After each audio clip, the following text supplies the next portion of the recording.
But I just want to say, Mhm. I just want to say welcome to everyone who has jumped on the call. Like, this is such a big step for you guys. Like, it's, you've made a decision to move abroad, or you've made a decision to make travel a huge part of your life. And so, I started Launch Your Life Abroad tours because when I was moving abroad, this opportunity didn't exist. So I had to do a trial and error and just go to places by myself and kind of figure it out. But because of the issues I had, I'm like, I know we can be here. Michelle and I, we have moved abroad before, and I've moved to multiple countries. And so we just want to support you in your journeys. And, we don't want you to have to start from scratch like we did, but we want to give you like a fresh start, a good landing point. And it's, just taking out all of the kind of process, like finding out how long can I be here? What are my residency requirements? How do I find an apartment? What's the best area? And things like that. We just want to help you be able to explore your country of choice. And do that with some other folks, because, when we did it, we had to do it alone. And I think it's so much more fun with other people. And, sometimes maybe you want to move abroad with other people, but you don't know anybody. But here's a fresh group of people who also are interested in the same place. So we just wanted to bring you guys together, to be able to explore together, and also cut out some of the work, like the groundwork that we had to do. And so, I feel like, I'm not one to reinvent the wheel. We already have a will, so we just want to give that will to you. And so that's why we're here today. And so I'm very honored and thankful that you all could show up today. And so we hope you guys will learn something about San Miguel from this call, and we want to answer all your questions. I'm just going to kind of sit here. I don't live in San Miguel. I live in Kenya. I'm just the founder of Launch Your Life Abroad Tours, but I will be there with you in San Miguel. So we will have some fun. I've never been to San Miguel, so I'm very excited. And so we all are going to travel together and have a blast. So I am ready to meet each and every one of you, but I will turn it over to Michelle, who's in San Miguel, who can answer all your questions about San Miguel and all of the wonderful things that it has to offer. And we can give you some insight into what this trip is going to be. But I can tell you right now, it's going to be a party, because I love to travel. I haven't traveled much during this pandemic, so I am ready. So I hope you guys are too. Yes, absolutely. Thank you so much, Faye. That was awesome. And welcoming Maya. Hi, Maya. Okay. We don't have a photo or picture, but anyway, we're going to get. Hi, welcome. Still says it's muted. Anyway, so I've lived in San Miguel for a little bit about myself. I've been here since 2018. So almost like 3.5 years. My first visit to Mexico was in 2005. And then the first stop was San Miguel de Allende. It was very different. It was already known at that time as an expat kind of town, a lot of more like retirees. And so then fast forwarding to about like 2016, 2017, from myself and my family, we were kind of exploring places that we would want to move to. I've traveled a lot as well. I've lived in places in Mexico prior to moving here, and then also, various places in the US, and a ton of travel to Europe and, other places like Asia. But in saying all of that, Mexico just kind of really holds a really special place in my heart, because it's just a country that has made me feel like at home. Even all the years that I grew up in the US, I'm originally from Toronto, but I grew up in the US and I go back and forth to Canada because I have a lot of family there. I still always had this very restless feeling about just staying there forever. So in 2018, after doing a lot of research prior to that, San Miguel was the soft landing spot, as we talked about that earlier, Pilar. And it's just an amazing place, because I came here really with a lot of things in mind about what I wanted. The same things that you're probably thinking about, like how do I get there? What's it like? I did a research trip. I didn't know anyone either, but I had some experience. But, I just kind of came like a kid in the candy shop, like, woo, like, what am I going to learn? And what am I going to find? And it was very like welcoming, it was a very pleasant journey. There are lots of things that popped up in the meantime that were kind of a hiccup and frustrating at times, but overall, it was just such a satisfying feeling once I got here. Now, fast forward to now and today, as Faye said earlier, yes, it would have been amazing if I could just, had something like this or had someone to call or talk to. So, you see a lot of people like ourselves putting all these different things together because there is a need, there's not the whole competitive thing. Like Faye and I, we found each other online. She mentioned something in an ad and I was like, I live in San Miguel, it's an expat hub, like let's do this together. And we're really happy to see that there's interest in that. So whatever questions you want to hear about San Miguel, it's a city that really and truly is small enough to make you feel like you're being hugged by it, but still big enough where, you can have all the amenities and all the things that you really need to integrate into the society and not in a complicated way. Like, yes, it would be great if you spoke fluent Spanish, but you don't have to have that. Yes, there's help for you. There's so many options and resources in terms of bilingual things that you probably would need to know. Yes, there's amazing grocery stores and, people that you can meet just by going to a restaurant. People are very friendly. Yes, it's safe. So, there are a lot of things. So I'm just going to kind of let you guys ask questions. And then as, we kind of keep talking, we'll get deeper into it. I could go on and on about San Miguel. So I'm just going to keep quiet right now.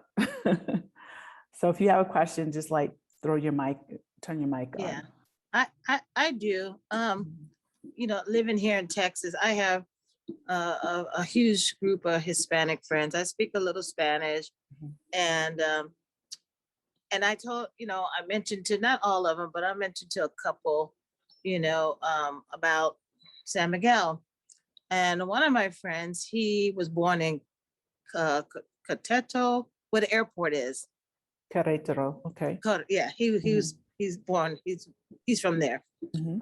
And he kind of scared me, but I'm still, I listened to him, but I'm not gonna, let that stop me. But, he was telling me about, it's dangerous and this and that. And I'm like, well, it can't be. It can't be as bad as people are saying. It just can't be. Mm-hmm. So, I mean, I just want your honest opinion. I know you've mentioned it before, but I've heard this like a couple of times. So now I want you to kind of explain that to me.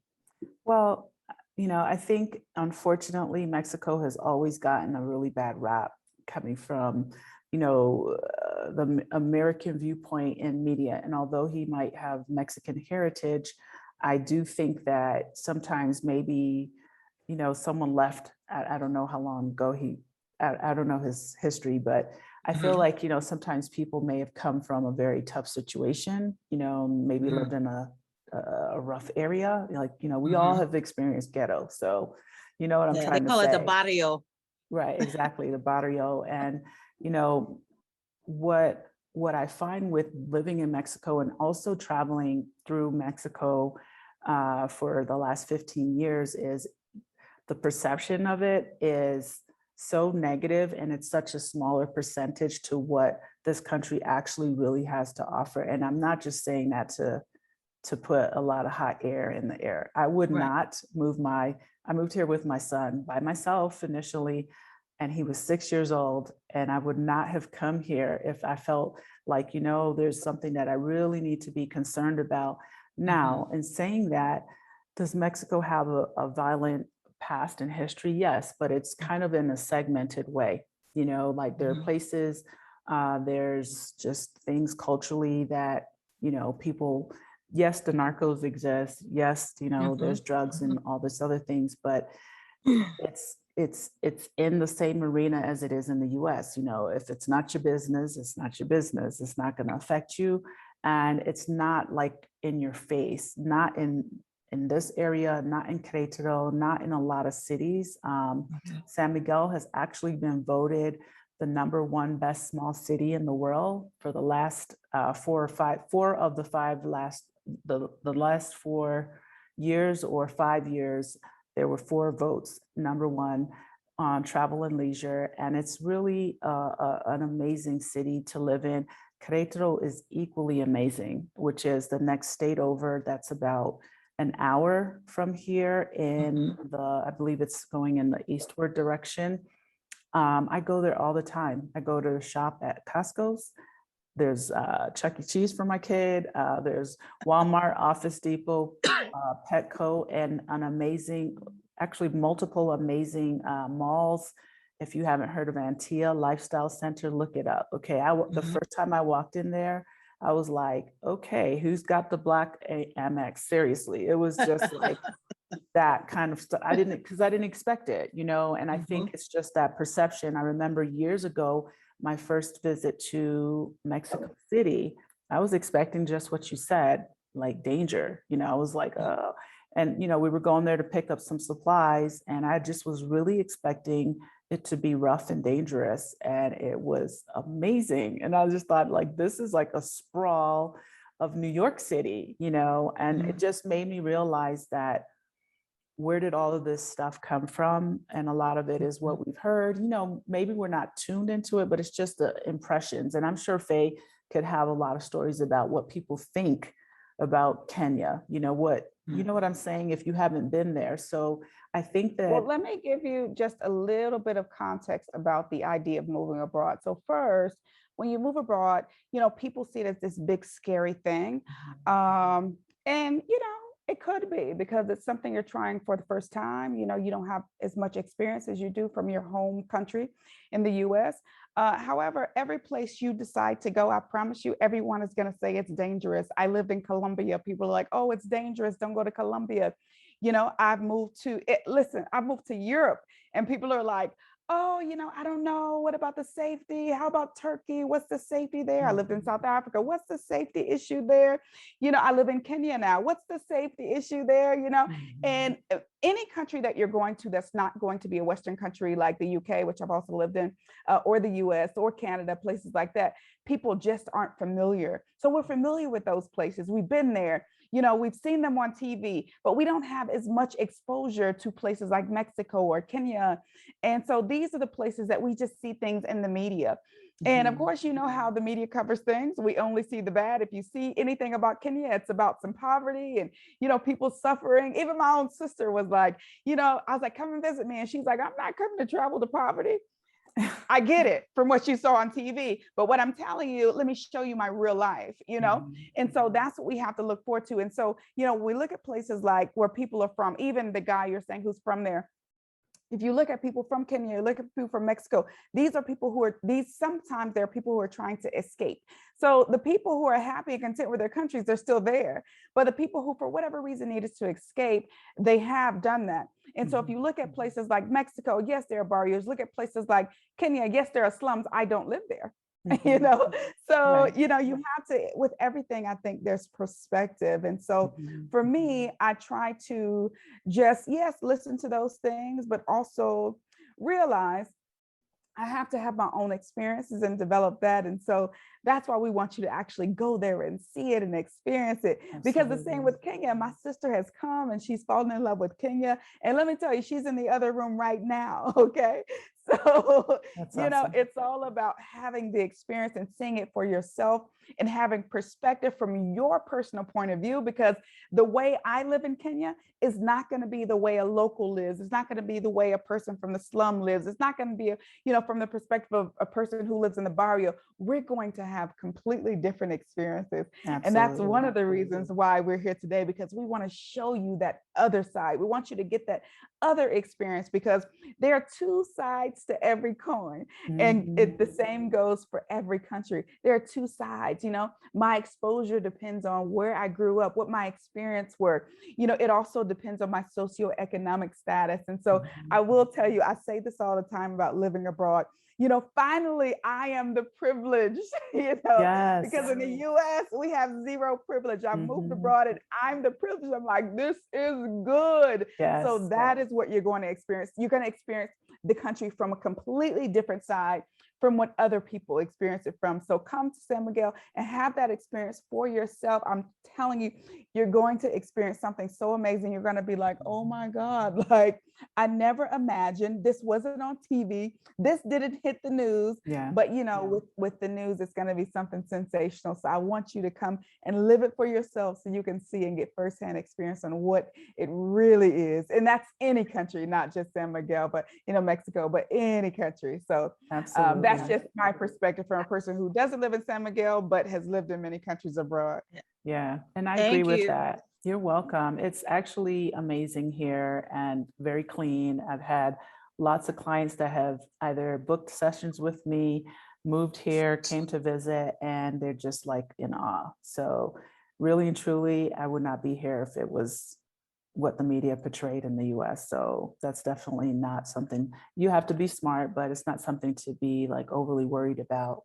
And where, you know, where we have everything kind of set up, it's going to be amazing. Yeah.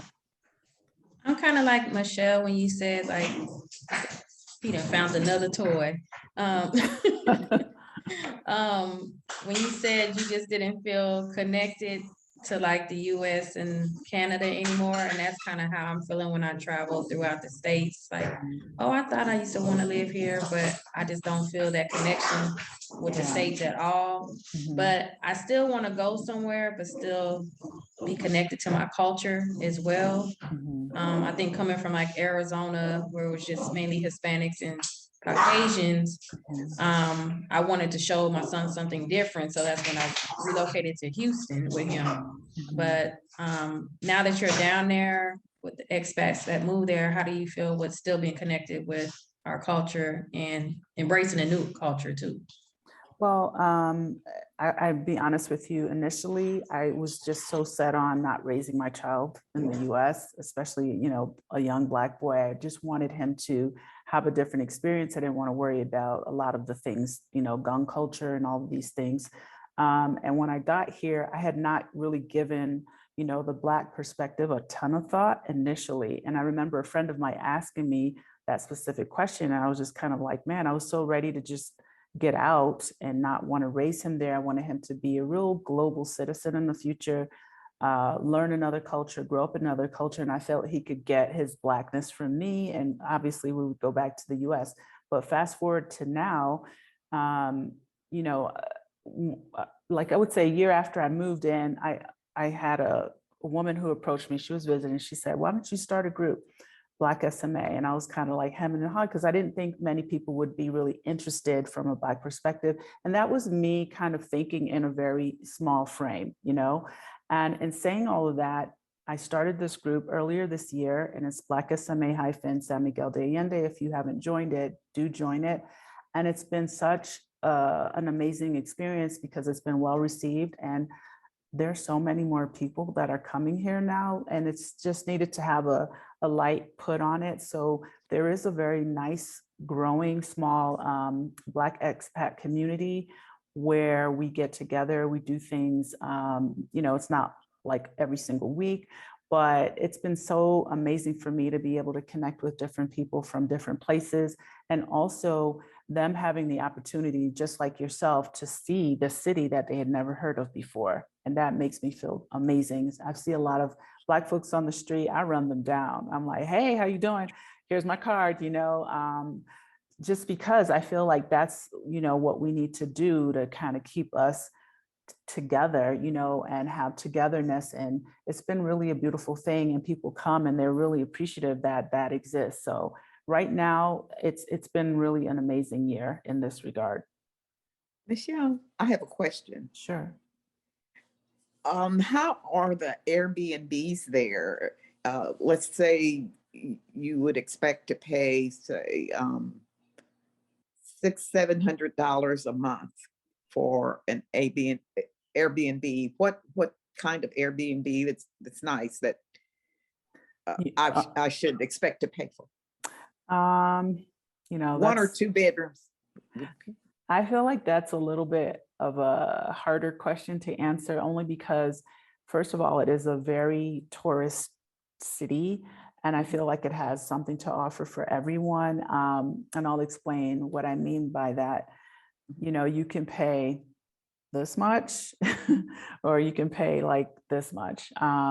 If you're planning to come for a month, I do have some contacts of like Black-owned places that I would probably say at least start with that. If you, and to better answer your question, it kind of depends on where you want to be. So if you just said, I just want to be in Central, which is Central Zone, and just be able to easily open the door and, you know, walk the streets and be right here in the middle of everything, which is actually a pretty good radius. But you could also say, I want to be a little bit outside the city. But if you wanted to be in Central, it all kind of depends on the style and, you know, the house. Like, are we talking like real modern, really upscale, or are we talking about, you know, more Mexican in its style or whatever? And also the time of year. So if you really were looking for either long-term, you're going to get a different price if you're looking for a 1 month. So yes, you can find a place that's 600 and 700 for a whole month, a 2-bedroom.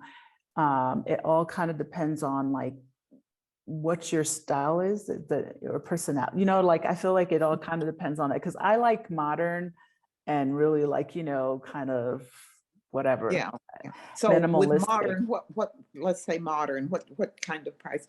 I was supposed to, I had my tickets, and of course I had my passport, had my tickets and the Airbnb, and I was to fly out in August.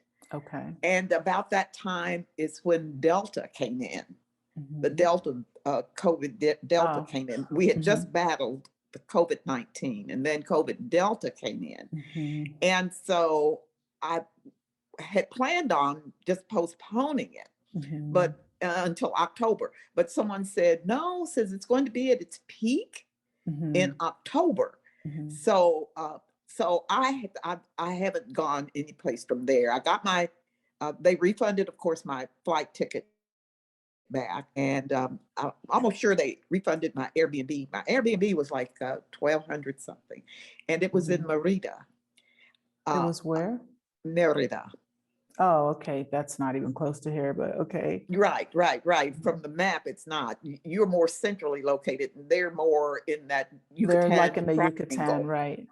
Yeah. That's actually But 22 to 23 hours away from Central. That's just to give you a perspective how big the country is. yeah. very far. I realized that, you know, once I started studying it and so forth. But, you know, you talk about being afraid. I traveled to, and this was like 79. I traveled to the Middle East, and I was in the Middle East for a month. Wow. And then in 1980, I was in Europe for a month. And I've even been to Russia before. And it's like you say, you know, some people would say they've never traveled to Detroit. You know, it just depends upon, so don't let being afraid and what people are talking about, the crime and so forth. When you say Mexico, that's the very first thing they're going to say. Yeah. Drugs and crime. So and don't kidnappings. let that, yes. So, and you know, there are pockets of that, but I live in Louisville, and our crime rate, our killings is breaking records. I mean, it's horrible. But it just so happened, it can be anywhere, you know what I'm talking about. Right. But it's not as prevalent where I live. And so you just got to know where you are going and put what your priorities are. Absolutely. So don't let anyone make you feel afraid of going to any place. Absolutely. Because it's just, yeah. And a lot of times we talk about other countries like America's the greatest thing in the world.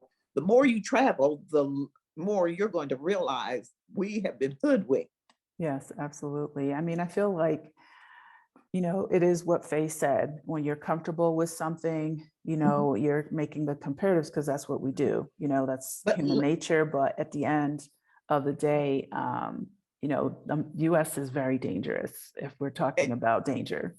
And you know, one other thing that warmed my heart about Mexico is that during the time when I was planning on coming, someone made the statement that in Mexico, I said, in the US, you're tolerated, but in Mexico, you are appreciated. And I thought that was such a warm statement. Everybody should say that when someone comes up to them and says, oh, it's so dangerous, you know, because they feel that. The Black expats that I've been communicating with, you know, and seeing on Facebook, you know how you do on YouTube now, they're saying just the opposite. Yeah. And we probably, I think it was Sheila who said, I feel like I'm the queen, or feel like I'm privileged, or whatever the statement was. I can understand that from what I'm hearing. Yeah. So, but so I hope that kind of answers your question. I do think, yes, it's possible for you to get a space for 700, you know, 2 to 4 bedrooms. I live in a development that is a little outside of the city, and they have, you know, Airbnb rentals. I think when it's a short-term rental and set up that way, the prices typically tend to be a little bit higher. But would I have to have a car if I lived further out? I mean, if it did, again, it depends on where. I thought I didn't want a car, didn't need a car. And when I got here, I realized I don't want to walk to the bus, which was this was pre-COVID, up the street with my son who, you know, whatever, was complaining. And even though it was super close to do that, it was just doing it with a child. So I had like all these things that I wanted initially. So I feel like it all kind of depends on, you know, where you end up in the city. But I'll tell you this, it's a very compact city. So in any direction, if you drive 10 minutes, you're in the country. So that gives you kind of a little perspective of why San Miguel kind of works for a lot of folks. It's really compact. It doesn't feel overcrowded, but it's a compact city, meaning I live on what we call the suburbs, and it's called La Lejona. And I can look out my window and see the parroquia, which is the symbolic church. And so there are modern Airbnbs in that area, you say? Oh, they're absolutely. Modern? Oh, yeah, there's a lot of, so although it's a UNESCO and it's a historic city, what you see on the outside is not what you get on the inside. It is super beautiful. It's very artsy. You can get, like I said, really high end. They're beautiful homes. You would just not know it because they just show you an ugly little door, or just, you know, looks like a wall with paint peeling down, but then you open the doors, you walk inside and you're just like completely blown away. So it's just that kind of place that really warms your heart. And I think that for sure you can find something if you give yourself a little time. And that's why this tour is going to be really helpful. You know, it's going to help. One other thing, and I'm going to shut up. No, it's okay. Don't shut up. Pest control. How is pest control? Anytime you're going to be in a place where it's warm year round, oh, you've got to have the pests somewhere. Well, I'll tell you, first of all, the climate. I'm going to give you guys the skinny. It is not tropical here. Okay. It's Really? cold. Yeah, it's not tropical in San Miguel. So if you're really, you know, not to do, you know, turn you off from coming or visiting, No. It's not like Merida, which is, from what I understand, really hot, like hella hot. I haven't been there personally, but I've been to Cancun. They were telling me there were these big scorpion-like things in Well, again, it's a big country. And if you're in a tropical place, like I lived in Florida, I saw geckos running around, I saw flying cockroaches, and I had never seen these things before, but that was Florida. Like Hawaii, the flying cockroaches. Right, yeah, and they don't know how to fly. They kind of crash into you. So here, it's a mountain town. We live in the mountains. The closest beach is literally 4 or 5 hours away by car. and that's on the West Coast. The weather here is extremely comfortable. It's probably similar, and I haven't been to San Diego, but that climate kind of where you have really amazing weather most of the year. This time of the year at night, like right now, I'm in a sweater, it's kind of chilly. It could go down sometimes to 50 degrees, 40 degrees. I've literally seen it at 30 degrees. It doesn't snow. We don't have plows and all this other stuff. We don't have ice storms or anything, but in the nighttime, it's like perfect for me. It's perfect sleeping weather. It's amazing. I just have a down comforter that I sleep with, my pajamas, whatever. And then in the morning, it can be chilly, but by 12, 1 o'clock in the afternoon, we're back to 70, 75 degrees. And this is kind of how it goes. Our summer months are April and in May, and it's hot. It's like that Arizona heat, but without the humidity. So, you know, the weather in general, why people like it here, if you're not a beach, I need to be on fire all the time person, this is amazing climate because it's really comfortable year round. And that, to better answer your question, that means we don't have a lot of bugs. You know, I live in a development. I think that it also kind of depends on the house. Like if obviously you live in like maybe a older home and maybe kind of like you said, a barrio neighborhood, maybe you can have pests, you know, but in general, no, we don't have a lot of mosquitoes. That to me, mosquitoes are seasonal, you know, when it starts with the rainy season. Really? Yeah, we don't have mosquitoes like that. Preparing for Merida, I had all my bug spray and stuff in a I had all that stuff. Yeah, no, it's actually really mild here, temperature, and yeah, I honestly, and I think a part of it is because I live in a development, I'm sure that they do a lot. They have a lot of maintenance people, but in general, I don't think pests are really a big issue or struggle for people who live here. I'm going to like that area better. Yeah, okay. Thank you. Come this on has been down. very helpful. Thank you. Good, It's awesome. been very helpful. I had another question, but go ahead, Pilar. Go ahead. Turn your sound on, Pilar. I'm going to turn mine off so I can share. Just a logistical kind of question. Is it possible for us to come early or stay a little bit afterward? Absolutely. Absolutely. Okay. If you want to, just a couple days. Yeah, if you want to stay in that particular place that, you know, we already have set up for the accommodations, let me know. The owner has been very flexible and really amazing. You know, I was like explaining to him a few days ago, like we're getting our group together, you know, we'll get back to you soon. And yeah, he's been really awesome. And it's been voted one of the #1 Airbnbs. It's going to give you the full Mexican experience, I think. And, you know, it's very like Mexican in its setting, and it's in a great location. Yeah. And so if you want to stay longer, we can talk about that. Perfect. Are the rooms like single, or how are the rooms set up for us? Well, we have, there's 7 rooms, but we also have a backup Airbnb that's somewhat close to that location. So you pretty much can have your own space if that's what you want. Mm-hmm. Perfect. Thank you. You're welcome. And Shay? Oh, as far as like expats go, or yourself, as far as careers, is everybody still US based employment, or is there places down there that you found that I don't know. This is all new to me, so I'm just. Oh yeah, no, that's a great question, and it comes up a lot because there are, you know, a lot of folks that, you know, and I say you look young and beautiful. All of you look young and beautiful, but you know, we're all kind of at different stages and phases. So in saying anything about career jobs and things like that, I am advising, like, if you want to earn income, you know, there are lots of options to do that, digital based, or start something. You know, I don't know what your skill sets are, what you're comfortable with, and, you know, we can talk about that separately. I think that if you have any like specific talents, I mean, you know, Faye and I think are like great examples of probably leaving. I left corporate a long time ago, and, you know, then I had my own business in the US. So, you know, there's kind of like that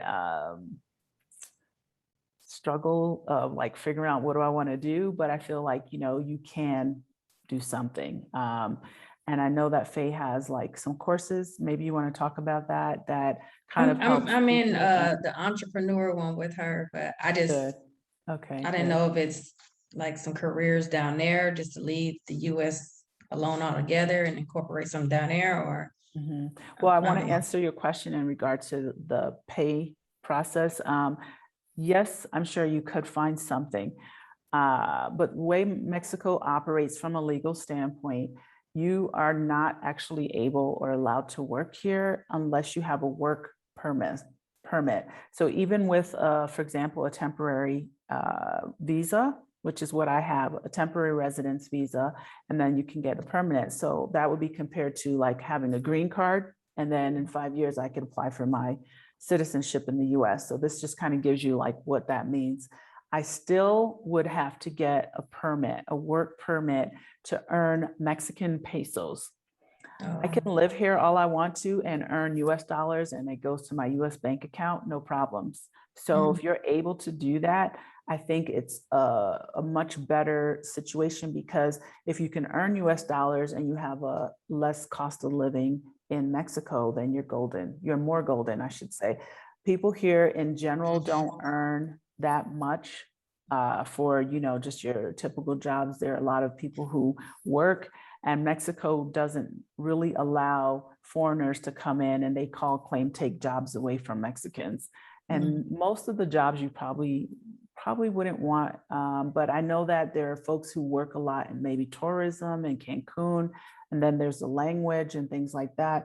So I really feel that what I've seen, honestly, you know, if you haven't, again, I'm just trying to promote myself, but watch like my Afro Expats channel. There are a lot of Black expats that have moved here that are just doing things. And it's amazing to me, because things I would not think of. And I think that that's like a really great space for inspiration on like, what's a talent that I have that I could possibly turn into a business. So just kind of like, and I'm sure Faye has some really good guidelines and help in this regard as well. So don't want to discourage you, but I really think if you can earn and make money and a living in the US and live digitally in Mexico, you're better off than trying to get a job in Mexico. And you can also check like Amazon and stuff like that or some of these other places that are looking for people to work in Mexico, but you probably would need to be fluent in Spanish. And I also wanted to say a lot of folks do teach English. I do have one contact that maybe that might be something for you if you're interested. And she was looking for, she owns a business in Mexico. It's a Black girl. She's been here for a while, and they have a learning career center where they teach different languages. And I know at one point she was looking for native English speakers to work kind of in an online, I think it was online. And I believe they were also sponsoring the work visa. Okay, thank you. I'll leave my info in your chat. Okay. Let me just jump in really quickly. So generally, when we're moving abroad, we cannot legally work in those countries. So what most people do if they want to work in a specific country, one, because of the type of income that you'll receive in that country is typically really low. So I think we when I say we're privileged is because we have money, you know, because we have the US dollar. And so it's, you know, it's better to be working remote or be an entrepreneur, because you can make the dollar amount that you want to make, as opposed to trying to be in Mexico and make pesos or be here, make shillings. The average income here is about $123 a month. So even for the really good jobs, they make around $450 a month. So, you know, our lifestyles just growing up in the US is not conducive to that sort of income amount. But so what I really recommend, if you do want to work in a country, you want to work for a US company or the US government. So there are many opportunities to work for the government or work for a US based company. Also, there are companies who will sponsor you for a work permit. those companies typically pay your normal US salaries. So if you want to get a job, you want to look out for opportunities like that one. But most of us generally do not work because if we work, the salary just isn't worth it for us, and we don't get to live the lifestyle that we're accustomed to. And, you know, and that if that's the case, I'm like, look, if I have to live, you know, for lack of better words, in poverty, I'm going to go back home. So it's better to either work remotely making US dollars, or become an entrepreneur so you can make the type of money that you're accustomed to making.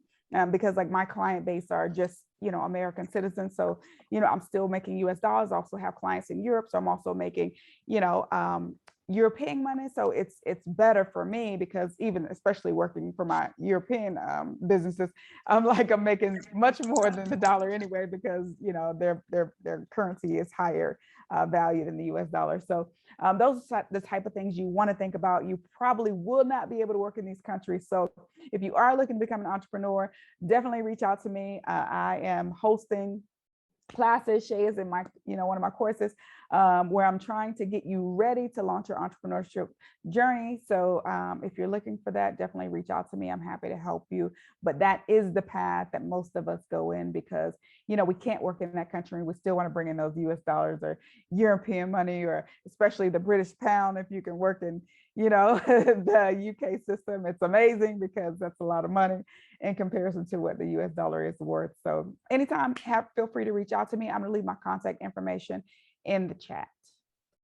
Yeah, that's perfect. I think that that's, you know, a great route. And I always tell people, I know sometimes in the moment, it feels like, I just want to get the heck out of here right now, you know, but I always advise make a great plan. Some people are adventurous and they'll be like, I left the US and I moved to Mexico. I see videos all the time and I had $100. Like, don't do that. Just don't, you know, it'll be a struggle. And I just think that that's the best route, is to set yourself up for success. And, you know, even if you come down and you just kind of give it a try or whatever, but there are so many programs. Phase one, there are so many coaches out there right now, and you know, people that can really help you on that journey. And I also want to just drop this in too. If you're in a corporate job, you know, there's also a coach available here. Her name's S.A. Marie. You guys probably saw her, and some of you saw her on the summit, and she really helps you leave in a hostile work environment. Oh, I need that. Yeah, hostile corporate work environment. And, you know, I don't know everything about it, how it works, but I can send you her contact and get paid to leave to do that and take your money, and she calls it your coins with you. I don't know anything about it. I haven't worked in corporate for a long time because I didn't want to. I was like, I'll do something else. I'll bartend if I have to. So, but I'll put her info in here. But yeah, that's also something to look at. Let me try to get it. Anyone else have more questions about the trip? What do you want to know? I have to go, everybody. I have to pick my son up from work, but it was nice meeting all of you ladies. Awesome. Okay. And I'll email you later, Michelle, and I'll see Okay. you later, Miss Nikki.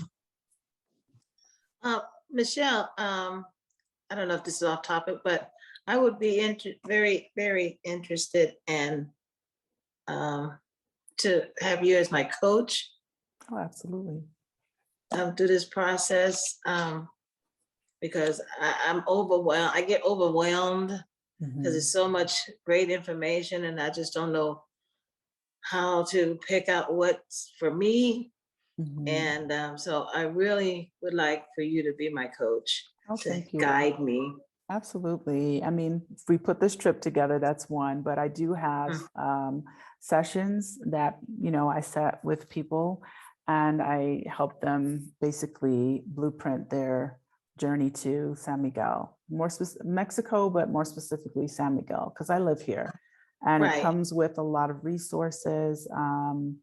It comes with a lot of information about how to do it and what, you know, to expect. Hi, how are you?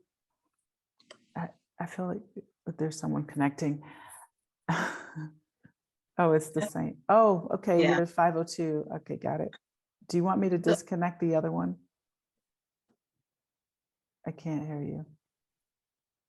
Okay, I'll continue with your question. So you can find me at afroexpats.com, and you can see the services that I offer there. I would love to help you through this journey. It's a lot of work, trust me. Yes, yes. Okay, I will shoot your email through there, and we Okay, can move forward with that. absolutely. And again, the tour.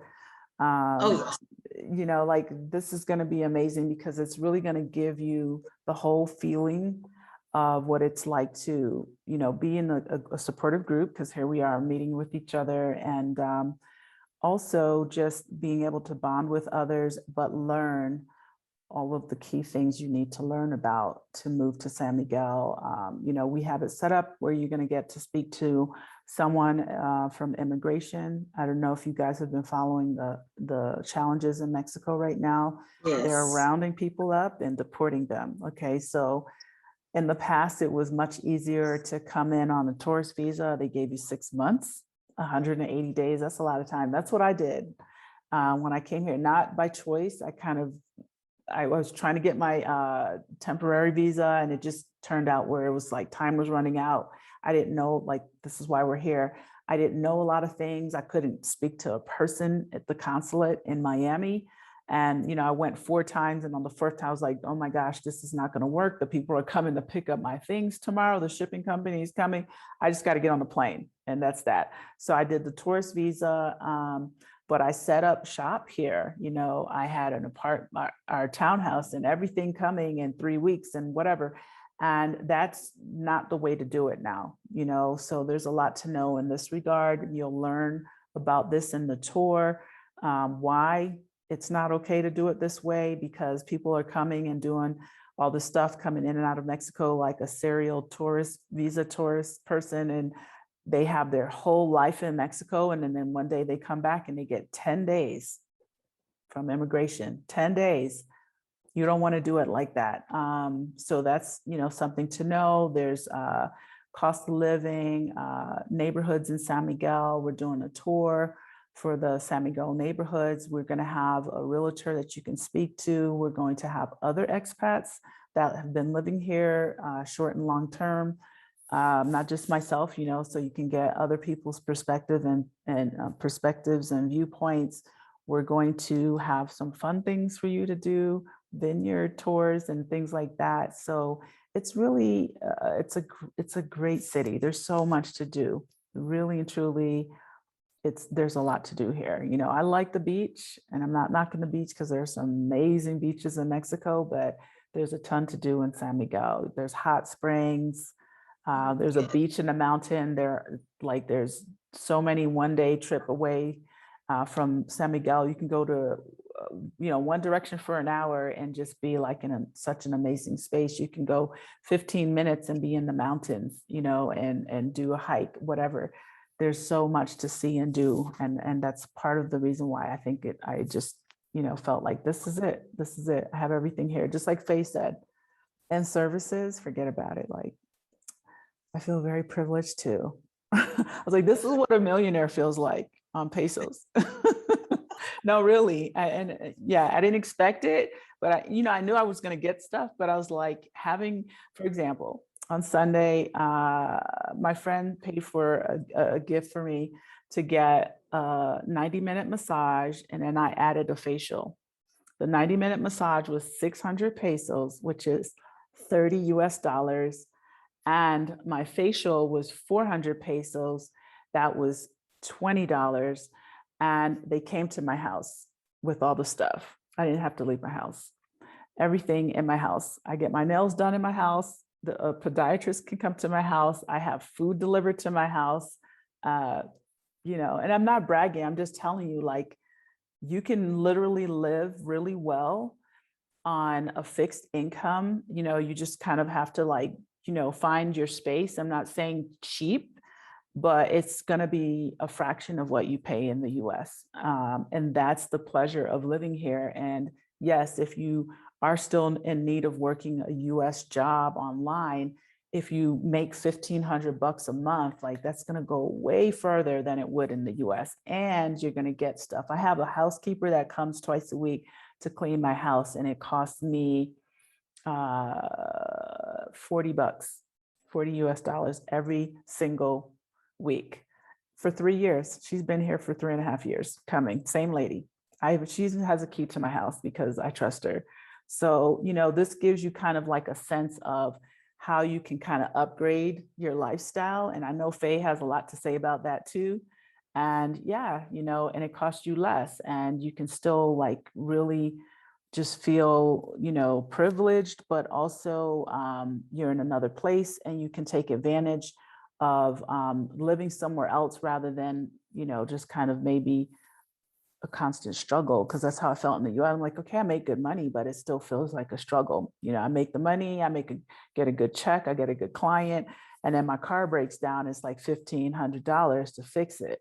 And here it costs me $500 or $200 or sometimes $100, and I'm just like, holy crap, like, okay, I just got that for what? I went to get my ear, I had an ear pain for a few weeks, and I went to the ENT and I got all my prescriptions and it was under $80 US. And it was a specialist. And I was in and out of there in 20 minutes because I was the only client, and it was a nice, beautiful hospital, 10 minutes or less away from my house. And, I walked in at 9:20. I was out on my way to the pharmacy at 9:30. I was done. And I spent like maybe $70 or something like that. I don't remember, on everything, like the doctor's appointment plus the 3 prescriptions that I got. So yeah, it's good living. It's good living. So what type of insurance? Is this out of pocket or you have an insurance plan? Well, both. That was out of pocket because the deductible that I chose, but the insurances that are available to you are amazing. We're going to have someone available to talk to you about that, but it's really affordable. You could even look into what kind of like those costs look like. But I know a client of mine wrote one of the contacts, she booked a session with me and I gave her like a list of a bunch of people. But in saying that, she came back, and I think she's in her 50s, and she said her insurance quote that she got for the year, I don't know the deductible, but I know it covers a lot, was like under $1,000. I think it was 900. I think she said it was $918 for her for the whole year. Wow. So, yeah, and they have pretty good coverage. Like, don't be fooled that the healthcare system is not good here. It's actually pretty good. Yeah. Well, let me just comment very briefly. I just want to say, like, life abroad is so much better. It's amazing because, thankfully we are privileged and we do have these blue passports, and we do, have this US dollar, which is stronger than, many currencies. And so we do get to live above average lives. And it's so nice not having to live check to check, because I personally worked in corporate America, worked at Disney, made 6 figures, and I was still living check to check. And so that's not something I do any longer. And so it's very nice to just have that kind of freedom, just to be able to live your life and, not be worried. I always tell my clients that, being out of the country, in a new country, like, you can bet on yourself, like, and become an entrepreneur, because in the US, there's so many bills. So you can't really bet on yourself in the way that, you would like to sometimes, because of the pressures of the bills and life and things that are happening. I had like Michelle was saying, I had a repair done on, I have a Ninja Foodie here, and my husband plugged it into the wall and it, short circuited. And so I was saying to him, I was like, in the US, like, if I took that in, they'd be like, oh, it's so expensive to repair, you may as well get a new one. But here in Kenya, we pay $20 to have it repaired. And I'm just like, oh, life is so much better abroad. And so you'll experience that when you go to San Miguel, and just, learning about new countries and, how things work, and, paying for rent. When I moved abroad to Colombia, I was paying my expenses. I set a budget for $1,000 a month. My expenses with entertainment was $750 a month. So, life was just so much easier. And so it's the same way in San Miguel, the same way in, where I'm living now in Nairobi. And, it's like that all over the world. In most countries, it's so inexpensive to live. And so you get a great experience. You get a lot of freedom that comes with life. I'm like, man, how was I living before? Like, in bondage, and, going to work every day to my 9 to 5, going to work, coming home, having dinner, sleeping, and repeating the next day. And that was kind of my life, doing the same thing over and over and over again. So I've gotten so so much freedom, you know, as a person who now is privileged and lives abroad. And so it's a really great lifestyle. There's so many opportunities. And so we really want to share that with you. We really want to help you explore. We want to help you get all of these answers to moving abroad to a country and not having to do all the work, because we've done it all for you. And so we want you to just come and relax and have a good experience and explore this country and see what it's like and see if it's a good fit for you. And we're also going to have a lot of fun. Trust me on that one. So I do want to say goodbye, because it is 4 a.m. here and I'm about to pass out. Yes. I just want to go ahead and leave you, but I'm going to leave you in Michelle's hands, amazing hands. You are very safe. Oh, And I'm going to go back to sleep. Yes, get some rest. Thank you Thank so you. much. I wanted to Thank say you so hello to much. everyone. And so thank you guys for joining the call. And I look forward to seeing you in San Miguel. So I'm going to say good night. And Again, goodbye. oh my gosh, bye. Thanks for coming in, Faye. I'll Thank hang on you. later. Good night. Good night. Bye-bye. Bye. So we can hang out some more. It's only 1 hour. It's actually, yeah, I'm in Central Time Zone. So it's only 7 o'clock for me. Yeah, 7 p.m. Me too. Only Good. 5. Good. Let me just ask you a question, because Sure. I'm coming on a trip. So I've been looking at airlines. So I guess from Houston, I'll fly to Houston and I have to fly into Querétaro. Querétaro and then catch a bus or a plane. No. Okay. So the way we have it set up is you would hopefully fly into Querétaro, because that's the closest airport. And I don't know that we provided that. So that's my apology for not putting that in the itinerary. It is. And okay, well, I wanted to also say it also depends, like for yourself, Pilar, I think you said you're in California. Yeah. Yeah. Okay. So since you're in Cali, I would recommend looking at flying also into Leon Airport. And everyone can do this. So there's Leon Beach, the code is BJX, or you can fly into Querétaro, and that code is QRO. Yes. And then we are including the ground transportation for you. So there's a company here that I swear by. I've only used them in all my travels to this part of Mexico, like my research trips. I did 2 research trips, and then I've traveled a lot in and out of Mexico, back to the US, back to wherever. I always use Bahia Go, which is a local shuttle company, and they are reliable, on time, clean, amazing. They will stand at the gate with your name on the sign and, you know, hey, Valerie, we're right here. And it's a door to door. They come to the gate and get you. They load all your stuff into the van and they drop you off at your door. So there's nothing to do. You just show up and be pretty. That's it. That's all you got to do. I can do that. Yeah, no, it's amazing. So that's the service that's included in this trip. Okay, good. Thank you. You're welcome. Yeah. Any other questions, Pilar? I have a quick question. Is there a deadline to pay in full? You know, Faye's kind of handling that portion of it. I'm a co-planner. But let me write it down and we can find out. I think she has stuff on there. I know that someone that was going to get on, I think it was Glenda. I haven't seen her on tonight, but anyway, she was asking because, you know, some messages kind of kept coming, and I was just like, I don't know about it. I think it's just an automated, you know, because I was telling Faye, I said, well, maybe we should change the setting on that until we get through this webinar and then, you know, reset it. She didn't want to do it. So I said, okay, you know, and I can't fix that portion of it. I worked on the itinerary part because I live here and I know like where is best to stay and, you know, kind of like setting up the events and things like that. So I'll find out and then answer your question. Yeah, I'll just put that here. Pilar deadline. Yes, I want to say it's the end of the year, but I think there's like an option to do payments. Yeah. Okay. Yeah. Thank you. You're welcome. And this is kind of off topic, but I remember I've heard you mention that you drive to, you know, to different states Mhm. and everything. So did you bring over your vehicle or did you purchase there? No, I purchased it here. I don't recommend bringing a car if you're planning to be here like indefinitely. I think Mhm. it's not a bad idea.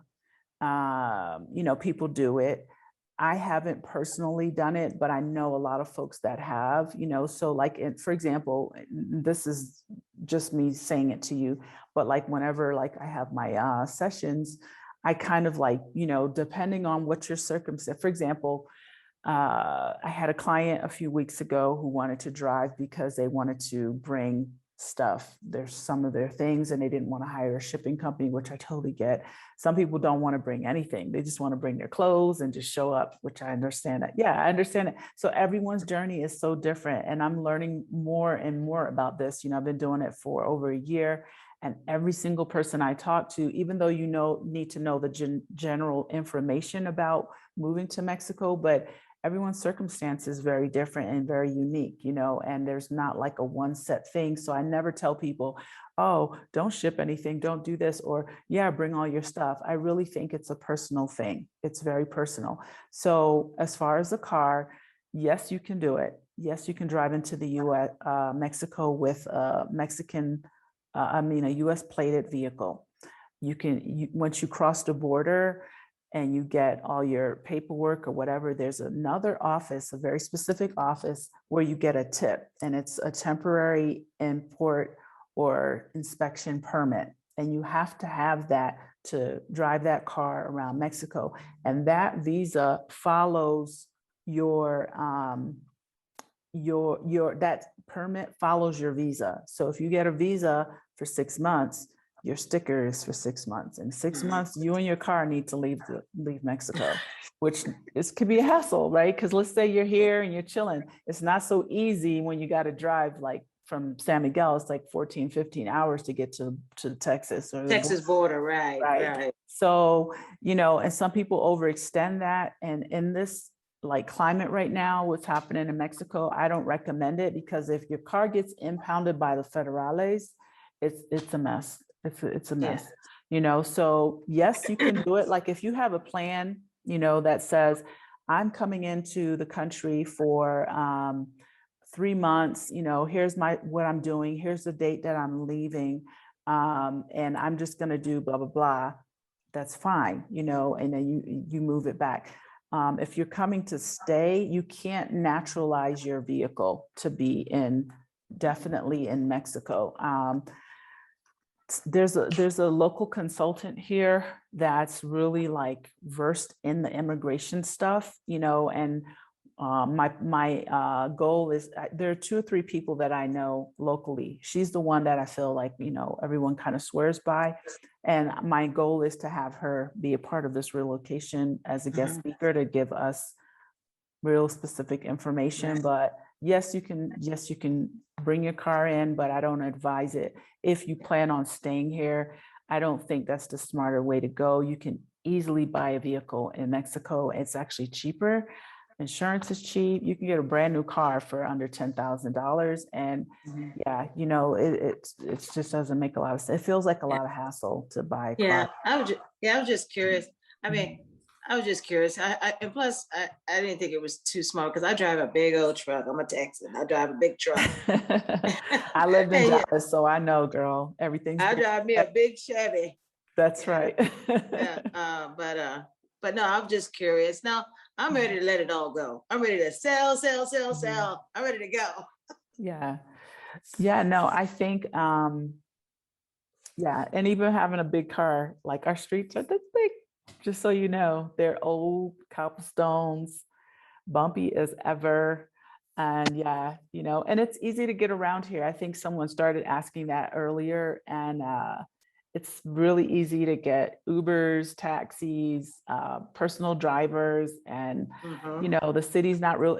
The city's super walkable. I mean, it is a little hilly, so you know, and we're also very high up. We are 6,300 feet above sea level, so you get can get like the high altitude sickness, kind of thin air feeling the first couple of days.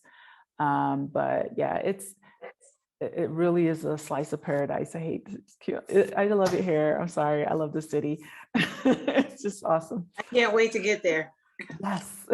Hey, Michelle. Hi, Maya. You just kept going. Hi. Hi, How do you say everybody. your I don't know name? who this How is. do you say your name? It's Maya? Maya. Maya. Okay. Yes. Go ahead. I'm I sorry. don't know if I missed introduction. So hello. Yeah, So you I just did. wanted to hang out for a little Welcome. bit. Mhm. You mentioned a couple of things. So first, how is like, do you recommend like shipping? Like once you actually get there, like I'm talking about like purchasing things off like Amazon or shipping things to you, not like cars or luggage, but just like things that you would purchase like online. Mhm. How is like shipping costs? Okay, so to two parts to that. Yes, we get Amazon. I get Amazon US and Amazon Mexico. Mhm. There's an actual Amazon Mexico site that's affiliated with Amazon. The items are way more limited than what you get in the US, which is kind of a good thing for my personal credit card. But I used to go Amazon crazy. I feel like it's kind of addictive in some way. You know, it's like I think, oh, Yes. hairpins, let me get a hairpin. Like, yeah, I don't want Yes. to go to the store, you know. So in saying that, yes, it's really easy to get stuff. I actually got a package this morning, but I also think it kind of depends on where you live, whether or not it's a secure delivery, or I believe they have places where you can pick things up. I live again in a development that has security at the gate. They don't even let them in to drop off at your door. They give it to security and security gives it to me. I have never had a problem. Now, I'm going to preface that with what you're ordering. Okay. Don't order a computer. Don't order electronics. Yeah, Don't order an I've heard that. iPhone. Yeah. I mean, even when I lived in Florida and West Palm Beach, I was borderline on the hood, kind of, sort of. Yeah. And, I used to be like, I can't believe Amazon left my iPhone right here leaning up against the door. Yeah, you know what I'm saying? I mean, it's way better now. And I think people are not grabbing packages in general, but those are items that I would not recommend for two reasons. One, it depends on where you live. And two, a lot of things like that, higher ticket items get stuck at customs. And customs will either, this is a great example. Okay, supplements. If you need any kind of medication, vitamins, whatever, do not ship them to Mexico. They will not make it to your house. My You will son's not dad, get them. nope, you will not. They will throw them out in the trash at the border. And that happened to us because I had run out of something when I first came here. Again, these are learning lessons that I've learned and now I can pass the knowledge on to you.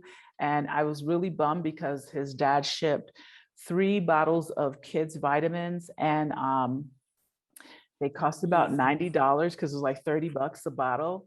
And they didn't make it. They literally sent a message from FedEx. They didn't even send it back to his house. They just got rid of it, so it's really annoying. That's good But to know.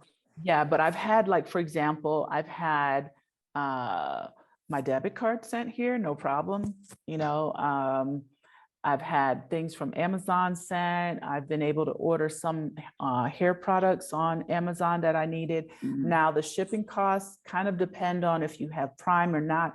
But yes, you do get charged importation fees. And sometimes it's not even really worth buying that particular thing. Yeah, It all that's kind what I of was depends. thinking. Yeah. But I'll say this, I don't know what kind of items you have in mind, but you can find a lot of what you need here in stores. You really can. Like, let's just say makeup. There's Sephora here. So I was really thinking along the lines of like restocking for like Black hair care, like things that probably won't be, in the stores. Yeah, well, I say this, 2 parts to that as well.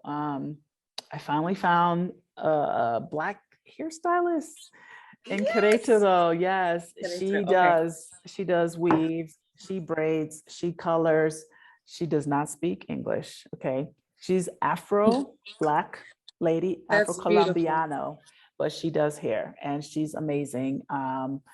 And yes, and I've done what you said. I've stocked up each time in the last couple of years that my husband was coming, I was coming, I just literally stock up on stuff that I know it's Mhm. not easy for me to get. Now, I want to say that I have found some Black hair products on Amazon that shipped here. You know, like I got Maili, which is Yeah, my, and I ship that here. I've gotten coconut Yep. hair oil, shampoo, some shampoos there. So there are some products that maybe are like a little more popular, maybe, I don't know. And they get here, they do cost more money, but I'm like, if you really need it and you really want it, then you'll get it. And I could say too, I have a closet full of stuff that I've had for a few years, and I'm realizing I don't go through it as quickly as I think I do. So Okay, that's yeah, really good to know. yeah. Thank you. Yeah, You're because I welcome. heard like different things about like how much the shipping will cost. Like I know it's possible, but like with Prime, like even if with the importation cost, like is it even worth it? So that's what I Yeah. wanted to know. And also you mentioned like when you were talking earlier about how you live on the outskirts, you said something about you can see this church. Now, is this church located in Central? Is that what you were gonna say? Because the parochia I don't know if you guys have, Pilar shaking her head. I'm just gonna do a quick photo so you can see it. Yeah, you guys had me at mountains. I think I went from one extreme to the next. I'm from Chicago, so I'm unfortunately used to not getting my packages. But then like I be wanting to fight people like, no, I'm watching you. Like, I need you to make sure that it's delivered in my hand. But then I moved to Atlanta, so I went from extremely cold to extremely hot. And I love Atlanta, but I can't do the heat. Like, so I love that you said that it was very like springy here and we're in the mountains. Like, this is awesome. really nice. This is the parochia. So I can see this church right here from my house. Oh, and this is what it looks like at night.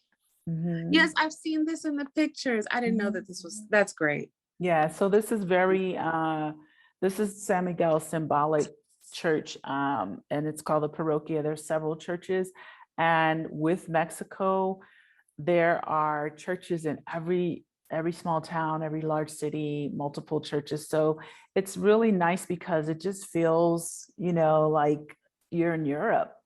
Like, honestly, for me, it feels very Italy-like. And I love Italy as a country goes. And this is just a great place if you, really are interested in having access to art. There's so much to see and do here.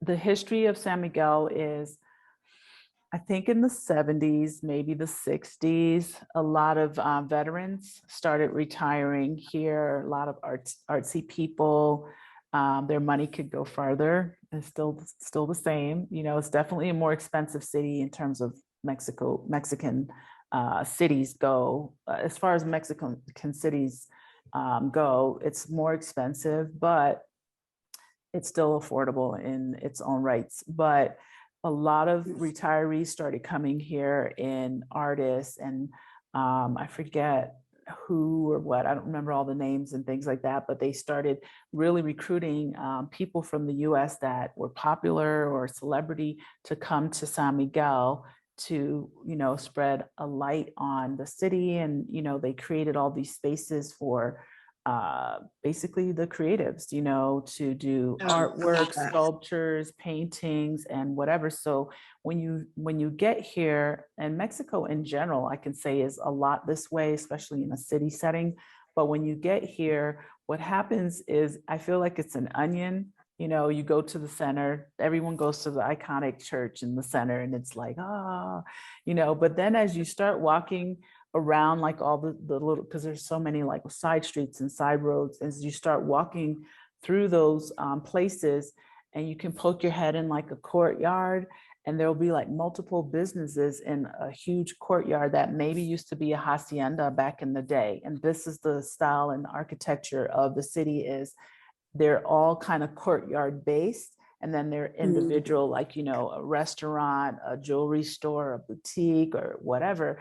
And you poke your head in, and this courtyard is like just to die for. Like, you'll be like, oh my God, and the beautiful. city is this way in so many places, and it's just kind of continued to grow. What I noticed living here is that because there are less restrictions in terms of like permitting on how something is created, there's more creativity. Do you know what I'm trying to say? Like they use a lot of materials that, you know, in the US it wouldn't fly. That's why in the US you can go to Home Depot and everyone has the same front door.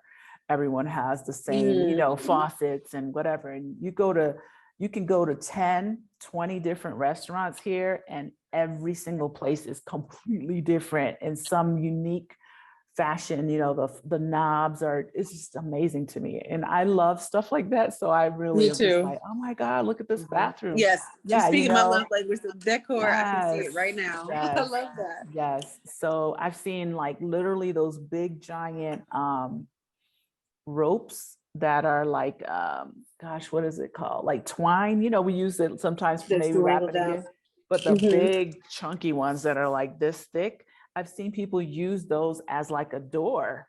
You know, they're just all hanging down with a knot on the bottom, different levels. It's just really creative place. And it's very much this way throughout the city and other parts of Mexico as well. And you can appreciate it. You can really Thank appreciate you. it. No, I love that. And I noticed that Querétaro, is that how you pronounce it? Yeah. Mhm. Why? I know it's preference, but I'm just curious.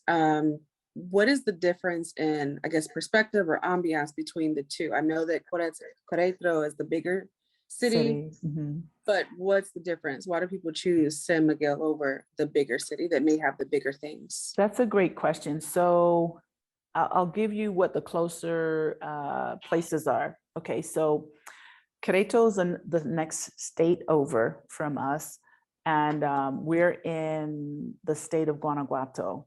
All right, the closest cities to us are cities, like real cities, are Querétaro City, Guanajuato City, and León, which is all really like relatively close. These are all within an hour, hour and a half away from San Miguel. Querétaro is equally amazing in its own rights, but it's a city, you know, so you're talking like we go from San Miguel where people let you cross the street, you go to Querétaro, they'll run you over. So, and I mean that. I mean, it's like going from Connecticut, where I grew up, is, you know, not as nice as San Miguel, but going to New York City, and it's just completely, you That's know, terrible. it's a city. It has, you know, I don't know how many millions of people in Querétaro, and we're an hour away, and we have 170,000 to maybe 180,000 population in this place. There's the city of Guanajuato, which is also equally amazing to look at. And it looks a lot like San Miguel as well. It's very colorful. You know, it has a historic center. There's a lot to see there and to do there. It's only an hour away from here, and it is the capital of this state. So San Miguel is a city within this state of Guanajuato, and then there's Guanajuato City. The draw, and to answer your question, I really think why people are drawn to San Miguel is because, again, and I say people, foreigners, is because it's a soft landing space. You can come here and integrate, and if you're just like, you know what, I don't want to learn Spanish, which you should, you don't have to learn Spanish because you can really get around. And Querétaro, it's kind of the same, but it's like, it's a faster pace. It's kind of like, for example, when I was doing my research on where in Mexico we should go to, and I told my husband, let's check out Mérida because it came up. And I got these cities as advice from an actual Mexican friend of mine. I was like, okay, where do you what's your list? And she told me why. And these were the reasons. She said, Mérida is nice. It's up and coming. This was 4 or 5 years ago. It's up and coming. You know, I have my house there. It's cheaper, blah, blah, blah, but it's really, really hot. And I was just like, oh, okay, you know, maybe I'll check it out. She said, Mexico City is going to have all these international schools. And I was concerned about that. My son was only in kindergarten. So I was like, I want him to be in a great school, you know, affordable, safe, blah, blah, blah. She's like, Mexico City. She mentioned Ajijic, which is Lake Chapala. And I forget two other, Oaxaca City, which is also amazing. but more traditional Mexican. It's not as fast paced as like a Querétaro or wherever. And, you know, so all of these places, I was just thinking like, where am I going to fit in? And I remember looking up, researching and doing all these like YouTube videos, which were, some were kind of dated. And I was like, I've been to San Miguel, but when I came to San Miguel in 05, I was only 36 at the time. And I was like, what am I supposed to do here? Like, yeah, it was just like, you know, it was beautiful. It was still beautiful because you still have the same old churches and but I remember this, like, it was like, I should be in a horse and carriage, like trotting down the street really slow. And I remember like my ex at the time, he's like, well, you know, and I was like, what am I supposed to do? I'm not at retirement. You know, the world wasn't that what it is now, you know, and I look back and I'm like, Michelle, like, really, you should have did this a long time ago. You could have some really nice real estate in El Centro for that's worth like, you know, probably millions of dollars right now. So in saying that, fast forwarding, I find that it's just a softer landing. And because there have been so many expats here for years, they've found this like, for me, it's a perfect blend of the local people and the foreigners. There's like 12,000 expats who live here full time. So there's just this like integration where they're used to us. It's friendly, people are really helpful. And you can go to Querétaro, people, Mexicans are going to be really helpful in general compared to the US. But when you go to Querétaro, there's definitely that, you know, city thing where it's like, it's not bad, but I think it's not so easy to make friends and whatever. Like here, I hate to say it, but sometimes it feels like it's just a big ongoing social party. I'm like, y'all good. think I'm rich. I need to, I'm like, no, I cannot go out again. I'm tired. I just want to wear my That's pajamas great. today. So Yes. I think that that's the appeal, is that you come and you can, for example, the first trip we made, my husband and I, to research it in 2017, we went to, you know, we just, you do what we always do. You know, you look in the tourist book, like where are the best restaurants, whatever. We went to Hank's, which is very American, but we went in and there were like a bunch of people just started talking to us. Hey, where you from? Where, you know, like whatever. And you get this in almost every place. I've had people that just came up to me in the grocery store. Hey, I like your boots. They look like riding boots. You know, do you ride horses? I'm like, nope, just like the boots, bought them. That's it. They're like, Right. oh, well, you know, where are you from? And I'm like, I live here now. And they're really surprised because they're not used to seeing Black folks. They're like, really? And I'm like, yeah, you know, I live here. And it's not malicious. It doesn't feel, you know, like, ooh, it just I'm glad feels that like you they're touched on that. surprised. Yeah. So, Yeah. and then next thing you know, it's like, oh, I'm having a housewarming. I have a brand new house. Send me your email address. You know, would you like to come? We get this on a regular basis. People are just really cool like that. You know, we get invited to stuff like last Tuesday, this curator contacted me and he was just like, you know, I got your number from someone else. And he was like, I know you have a Black group. We're having a Afro Mexican artist, an artist that did a bunch of Afro-Mexican artwork from his inspiration in Oaxaca, which is south of here. And, you know, we would like to see some Black faces. And I was like, okay, I'm going to put it out there. And it was Right. just cool. So we ended up going there. Some other people just happened to be strolling by chance that came in. They were just visiting for the day. And, you know, we're all hanging out, talking. Next thing you know, we're all going out to have dinner, you know, hanging out. And this happens like a lot. And I absolutely just like, I love it. I mean, it's not a big group. It's like, you know, maybe 10 people or something like that. More than 10 that live here, but meaning like we get these like, you know, 5 to 10 people hanging out. And it's just really cool. It's really nice. Thank you. I'm really glad that you touched on that because it was both something that I was excited and potentially concerned about, like how receptive are the locals, are the Mexicans to us, you know, like as a whole, when, you know, we've heard those things about how they treat the Afro-Mexican population. So it was something that is on my list, but I wanted to just see like, how is us coming in droves and it's noticeable, Mhm. how are we truly, you know, received? Received. And that just makes me feel a lot better. And I know it's not like everywhere, but I would like to go to places where You feel I'm a little bit, welcomed. yeah, Yeah. feel welcome, not as like, oh, this is like too much.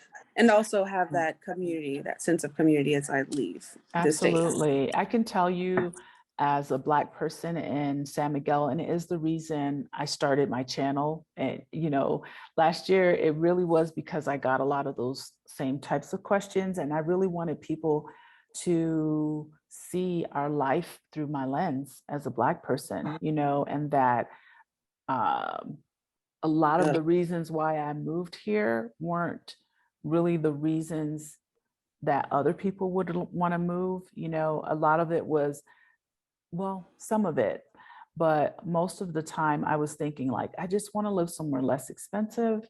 I don't want to raise my kid in the US because it's Right. dangerous. And I started recognizing I was having a lot of anxiety bringing him to kindergarten, like, you know, mass shooting. I was paranoid Yeah. parent. And I know that, you know, we get immune to these things, but I was just like, oh my God, you know. And so saying all of that, when I came here, I had not really given it deep thought about the Black experience. You know, I didn't know anyone Black, to be honest with you. But because I had traveled in and out of Mexico before in the past, I think my frame of reference was always like, okay, I've always been treated really kindly. People are actually kinder to Black folks because we kind of look like them. And our hair is different and they're just curious in a very positive way. Like they are so surprised. Like when my son starts speaking Spanish, they're like, oh, you know, like hablas español. And he's like, see, you know, and he starts chatting with them. They want to touch his hair. And I always say, is that okay with you? You know, ask him. He doesn't care. And it's like, seriously, we are almost like kind of celebrity-ish, which is funny that Faye said this kind of like, you know, feeling so different because we're so downtrodden in our society in the US emotionally, and all these like subliminal things that have happened to us that we're so used to that when someone's kind to us, we don't even recognize, like we're like, whoa. And here we just don't encounter that. Now, in terms of Afro-Mexicans, I think a lot of it is, yes, skin color, but a lot of it really is that they haven't acknowledged this demographic within their culture, because a lot of Mexicans don't see Black, white, you know, Asians possibly, or whatever. For them, it's more of a classist thing. You know, it's like, and I've seen it, you know, and it's unfortunately it doesn't affect me, but I've seen, for example, you know, the light skin Mexican that looks European and white gets treated better or differently than someone who looks indigenous, you know, but it really is not directed at us as Black Americans necessarily. It's a privilege thing, like you were saying a little bit earlier. Yeah. So because we're American, it's still different. It's still like a different experience for us. Right, Okay. right. And I will say this because, you know, we're talking about it in all of my like interviews, and not all, but a lot of them, I always say, and if you move here, like always walk with grace and on, you know, like very, you know what I'm saying, like light and gracious about the fact that they receive us, you know, yeah, really humble. You know, I hate to say this, but a lot of white expats come with, you know, this, again, the same thing we experience in the US, entitlement, and they're not right. And they're not gracious. You know, I don't know how to say this because I have been in positions where I didn't have a lot of money in my life either. You know, I didn't grow up with that. My mom was a housekeeper, and I'm like, I have a housekeeper now.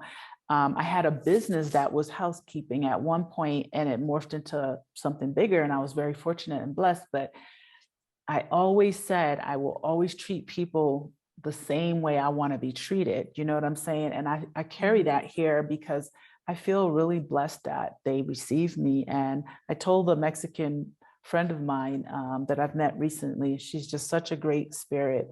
And she just, again, I reached out to her because I was looking for a place to do an event. And she has like this huge, massive property with multiple villas. And she's like, you know, she got me on the phone, and next thing I know, we're doing like this whole like ritual. I'm like, okay, what's up with this lady? But okay, I'm drinking. She's like, I'm going along with it. yeah, she's like, go get some water, and we're gonna bless this water. And I'm thinking, I just want to know how much your place costs. I'm very American, like rushing this whole, and it's Sunday morning, and then I thought to myself, Michelle, like, receive this experience. It's for you, right? It's special. Saying all of that, she invited me to her place, and she wanted me, and it was amazing. I was just like, she had multiple villas, and she's like, oh, and over here in the orchard and blah blah blah. Saying all of that, she asked me, why did you choose this place? She really wanted to know, like, why San Miguel and why Mexico? And I said, well, initially I chose it because I had some experience. I think San Miguel is magical for me. It has a great energy, even where it's located in Mexico and the world. There's just like really great energy here that comes from me, comes from the earth. It comes from the earth. It comes from what's around me. And my spirit resonates and connects with that in so many ways. And the people then are like the layer on top of all of those things. And I said, but the most important thing for me, and I'll tell you why I said this to her, is because my parents are Jamaican. And I remember as a younger, adult growing up, I always heard about Jamaica. I want to connect to my reggae music and my roots and all these things. And I wanted to speak patois. And I was just like, how do they do this and all this stuff? And I remember just dying to get to Jamaica. And I got to Jamaica and no one received me. They were like, I'm still a foreigner. Doesn't mean it was a bad experience. It's just, I really wanted to connect to my parents' roots, right? This thing that's like, oh, this is how we cook this. This is how we do that. And just bring me in the kitchen, like show me stuff. You know what I'm saying? That did not happen. Okay. And then I've been to other places in the world where I had a great time. I love Thailand. That's probably would have been my probably next place to live. It's just so far away. But I like how the people really walk again in grace, and there's a connection to nature, and this is my thing. And I came to Mexico and I was like, you know what it is about this place? People receive me and it feels like my home, and it doesn't feel like I'm walking on like this space of uncertain. I'm not really, I don't like it. I feel uncomfortable going out, all these things. I hated living in Florida. I lived there for 10 years. I thought I wanted to live in Florida thanks to Will Smith's Welcome to Miami song. Like, I was like, I want to go to Florida. I moved to Dallas. I hated Dallas. I want to move to Florida. And I grew up in Connecticut, and I always thought I want to live in New York. It's just a mess. My entire adult life was very blessed because I traveled a lot, but I was just like, where in the world do I belong? And I love it. That's where I am now. And I just, this feels like home to me. I'm very happy here. I feel more settled in my life. And that's what I told this woman, my friend Gloria. She's amazing. I said, Gloria, Mexico receives me as I am, my hair, my everything, and they don't care what I am, or people just are kind, and that feels good to me. I haven't had that in my life, not in the general sense. Of course, there's always our loved ones, but I can break down on the street and someone will help me out. I had I still have it, those old Vochos of the Beatles, the VWs. That crap would not start. I just love these cars. And I was like, I want an old Beetle. And I've had so many people, women even, who know how to work these little cars, come and help me. Broken down on, I have a Honda now, but just, I got this car because I'm in Mexico. I always wanted one of these. My point is that they don't drive by. They're like, are you there? And I'm like, yeah, sí, por favor, and they help. And it's just amazing. I don't feel stranded here. I don't feel like no community. Even tonight, you know, this neighbor, and this is not my norm, but because of where I live in a community where we support each other. Like if you have a I love child, that. yeah, I'm supported. And I know I'm probably sound like I'm just like, oh, no, but really like I feel goosebumps because I'm saying it, because I literally wrote her, I know her, I met her, but I've never asked anything of her, you know, and I have other neighbors that I know better. And her son goes to Taekwondo. And I was like, oh crap, my husband's not here. And I sent her a message in our mom group. And I was like, hi, Blanca, you know, is it possible that you can take Micah with your son to Taekwondo and bring him back? Because I have a meeting, a Zoom at 6. Class was at 5:30. She's like, oh, absolutely, sure. I'll meet you at 5:15. And she came, her son came, knocked on the door, got him. I was like, thank you so much. And she left, and then he's back home, you know, and this is what happens here. People really help you out, you know. It's just really it's such a good feeling.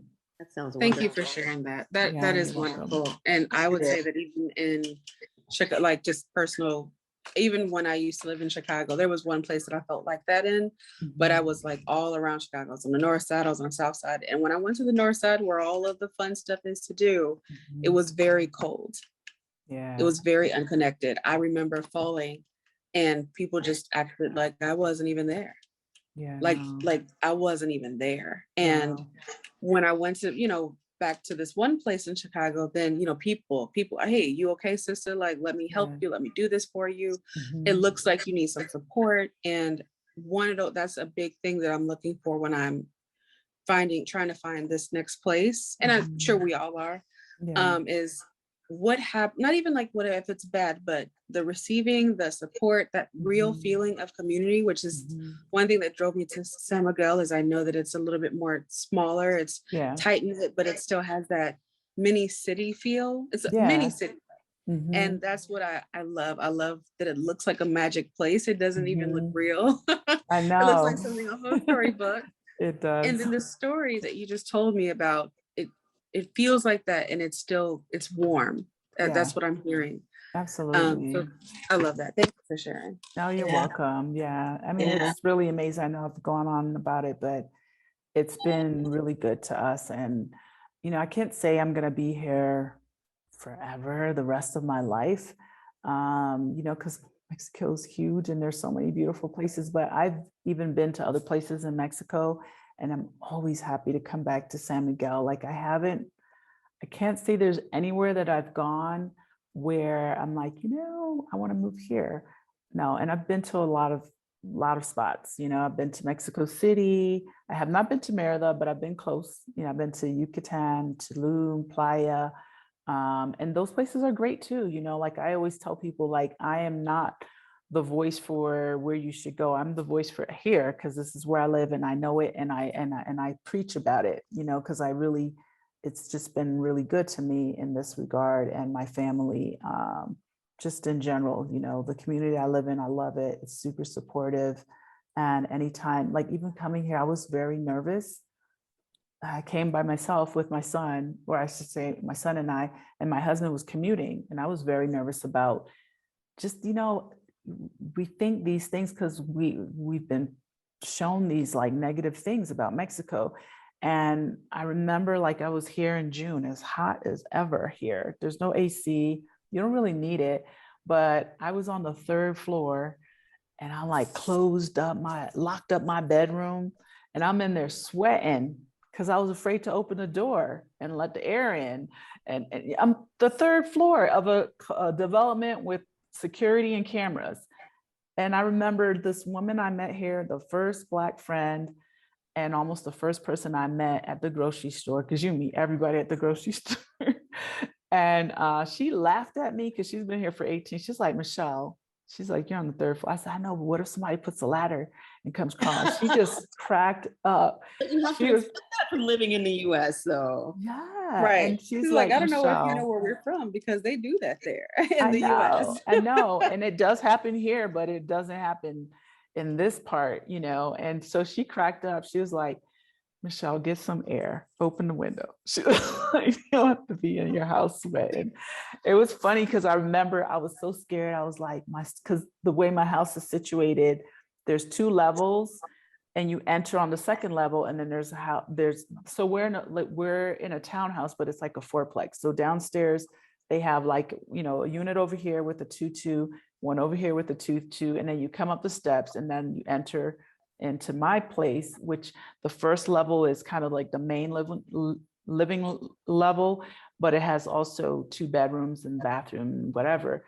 So my son's bedroom is down here, and then my bedroom is upstairs on the 3rd floor. And I was like, he is not sleeping down there by himself, because I don't know this place, and I'm locking up girl, we were in here sweating away for nothing. It was pretty funny. It was pretty funny. Pretty sad that I had like these, you know, and I remember my driving around, and I was like, people have their bikes out. They got all their stuff on the sidewalk.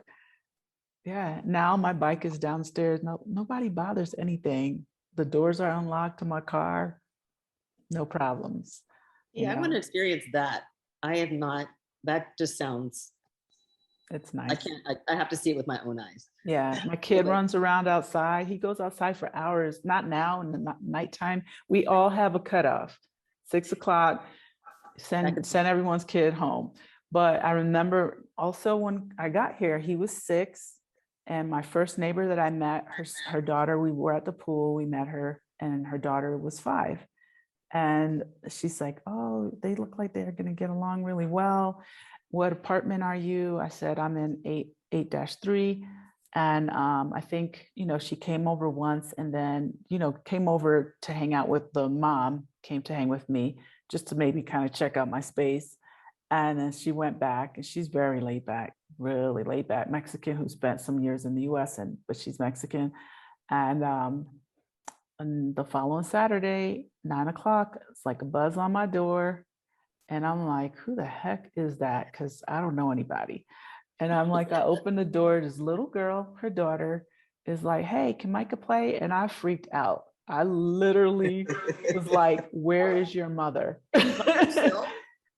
Yeah, that's what they do. But I wasn't used to that because I came from the hood. So like, my son never went outside by himself. I was like, you know. And she was like, can Micah play? And I'm like, where's your mom?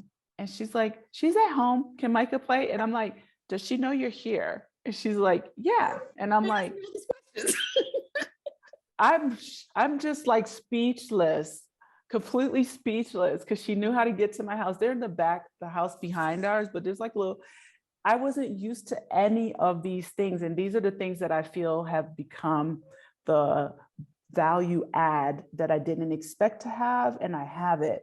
And it was just crazy, because I was just like, little by little, like I said, you start shedding what you're so accustomed to, you know, and little by little. Now, that doesn't mean I just am careless about it, but, you know, he knows the rules. He knows where, you know, like stay at these houses, but there's a community, there's a mom group. When we're looking for kids, we're like, hey, anyone have eyes on Micah?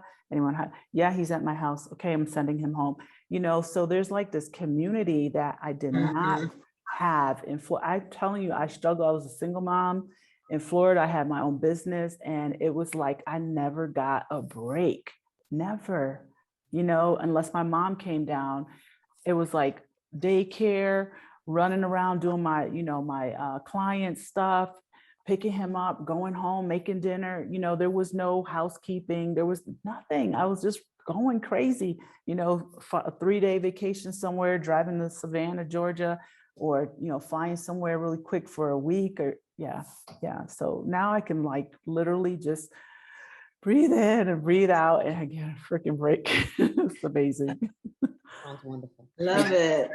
Yeah. Well, anyway, I'm talking your ears off. Oh no, I love it. I love it. Yeah. I mean, I think it's worth, you know, coming. I'm not trying to convince you just for this particular thing. Obviously, that's what we're here for, but it's a great city, and I think it's worth considering if you really are like, you know what, I want to check out San Miguel. I think this is a great way to do it. Again, if you even traveled on your own at a different date because you needed to, you know, you're still going to make community. And as I suggested earlier, definitely join Black SMA. It's a great resource for people to meet and connect. I'm trying to put together possibly a brunch at this woman's house that I was talking about earlier that asked me why Mexico. She sent me a flyer today and I was like, oh, this looks great. And she's like, yeah, anytime you want, you can do it just for you and your son, or you want to bring 10 people. So I'm trying to do that for Sunday. I'm going to see who's interested, because there's some people that are here in town and they've contacted me. And I'm like, you know what, it's hard for me to meet everyone one-on-one because I don't have time. I'm so busy with everything I'm doing online. And I'm like always trying to bring the groups together. Like, let's do a group thing, you know. I could do it one time this week, but everyone has to show up here if you can. So let's see how that goes. Yeah, but I like post pictures there so you can kind of see, you know, what's happening in town and hopefully be inspired. I love it. Oh, one last question for Sure. me. For the group or for this trip, how many slots are available? In other words, how many people gonna be there? Well, yeah, so It could be just one myself. I'm okay with that. okay, Right, we're okay yeah. with a small group. Just- Yeah, no, a small group. So our goal is to not go over, I think they said 15. I'm thinking, so for me, 8 to 10 is like, that would be good. You know, if it's, and the minimum, honestly, I told Faye the minimum would be 6. So I'm hoping we'll get at least 6 people, maybe 5, because, you know, it needs to kind of make sense for all the things we're doing. Because the way I did the, you know, like the math, because there's some things that, you know, we can divide equally as a group, but then there are other things that I cannot, you know, so I just like, okay, if I get a minimum of 6, then it makes sense between, you know, all of us being in this, you know, doing this tour. But the place that I have reserved, it has 7 rooms, and the owner is amazing. He is from Connecticut, I think, or some, I can't remember, but he's lived here for a long time, and his place is it is kind of like a Mexican style. So Faye's idea, which I think is great, she wanted to have it where you felt like this is a living kind of a situation as opposed to staying in a hotel. She really wanted it to be where you have access if you want to cook, you know, or whatever. I think they have people there that can cook for you. There's spaces for you to read and work and lounge. So it's a big house. It's like it's a B&B, but it's a big home and it has 7 bedrooms.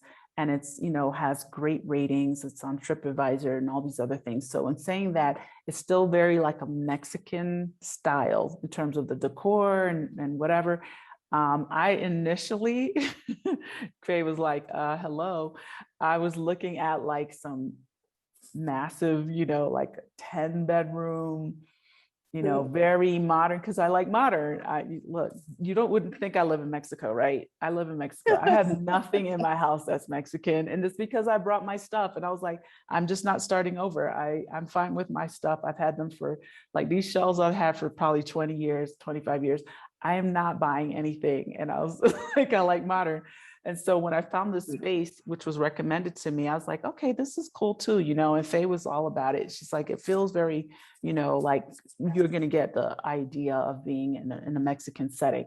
So the place is really cool for that specific reason. And, you know, the minimum that we're looking for is 6, but that place has 7 rooms. I'm not sure like the detailing yet for like, you know, which room has a king, queen, whatever. So we're seeing who wants to, you know, who's interested. And then the other part of it is there's another Airbnb that's fairly close by. If they ever have like overage, he said we could go to them. He's someone that he knows personally. So he's been really kind to give us the entire place for our group for this time frame. Yeah. That's nice. Yeah. So Okay, so a nice knit group. That's good.